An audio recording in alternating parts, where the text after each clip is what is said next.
Sementara itu pemirsa Bareskrim Polri dijadwalkan akan memeriksa Ketua KPK nonaktif Firly Bahuri pada hari ini. Lalu bagaimana kondisi terkini di sana sudah ada rekan kami, Iman Fajar yang akan mengabarkannya untuk Anda. Selamat pagi, Iman, pukul berapa nanti rencananya Firly akan diperiksa?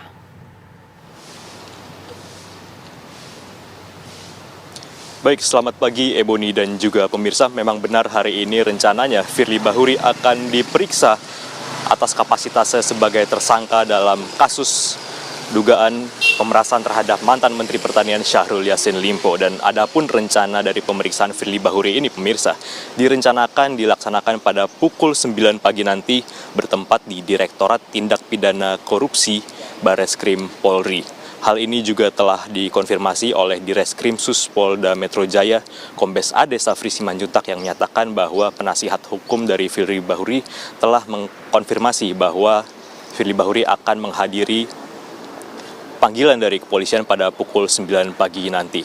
Dan selain Firly Bahuri ini, pemirsa, juga polisi akan memeriksa Alex Tirta sebagai saksi, di mana seperti yang diketahui bahwa Alex Tirta juga telah pernah diperiksa sebagai saksi ketika saat itu Firly Bahuri statusnya belum menjadi tersangka. Minggu ini kepolisian juga telah melakukan sejumlah pemeriksaan, sebut saja pada Rabu kemarin mantan Menteri Pertanian Syahrul Yassin Limpo bersama dengan dua orang lainnya yang merupakan tersangka di kasus korupsi Kementerian Pertanian telah diperiksa di Bareskrim Polri atas kapasitasnya sebagai saksi.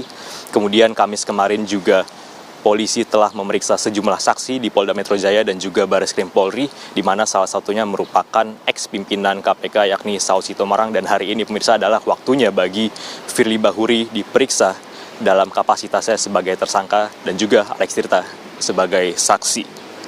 Sebagai informasi juga, pemirsa, bahwa Firly Bahuri telah ditetapkan menjadi tersangka setelah Polda Metro Jaya melakukan gelar perkara pada Rabu 22 November minggu kemarin, di mana polisi telah mengumpulkan cukup bukti untuk menaikkan status Firly Bahuri dari saksi menjadi tersangka.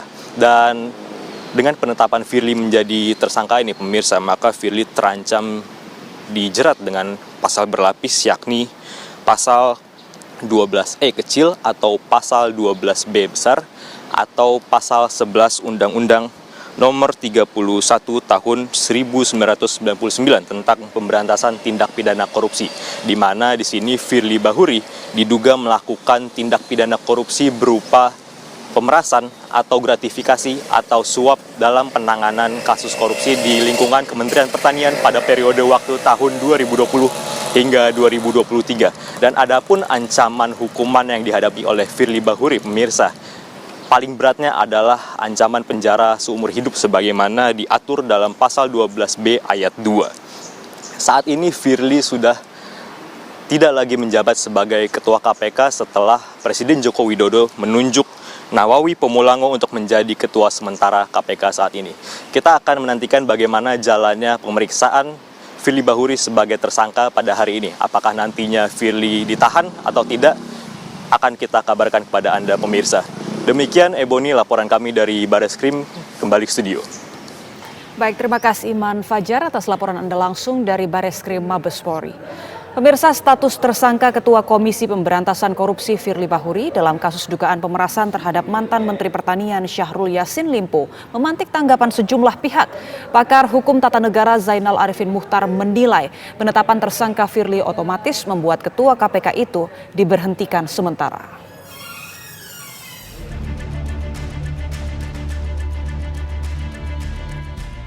Ketua Komisi Pemberantasan Korupsi Firly Bahuri resmi ditetapkan sebagai tersangka atas kasus dugaan pemerasan terhadap mantan Menteri Pertanian Syahrul Yassin Limpo.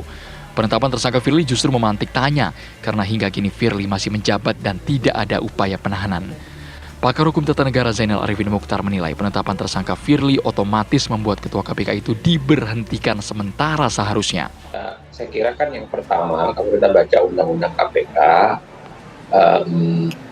ada pasal 32 yang menjelaskan ketika komisioner itu menjadi tersangka, maka dia diberhentikan sementara. Dan pemberhentian sementara itu diterbitkan oleh Presiden melalui Kepres.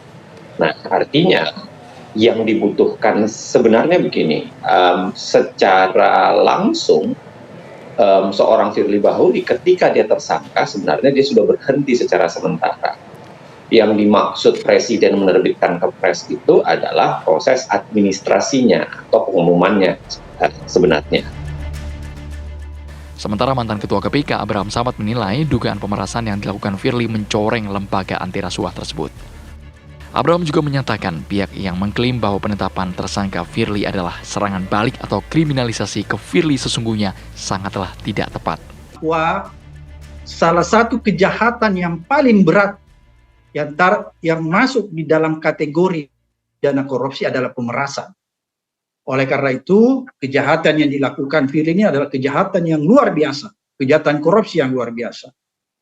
Oleh karena itu, kalau ada orang menerasikan atau menganggap ini adalah sebuah serangan balik atau kriminalisasi yang dialamatkan kepada Ketua KPK karena yang bersangkutan sedang gencar melakukan pemberantasan korupsi, itu adalah sesuatu hal yang sangat tidak tepat, tidak benar. Selain menetapkan Firly sebagai tersangka, polisi juga menyita sejumlah barang bukti, diantaranya dokumen penukaran falas senilai 7,4 miliar rupiah. Tim TV One mengabarkan.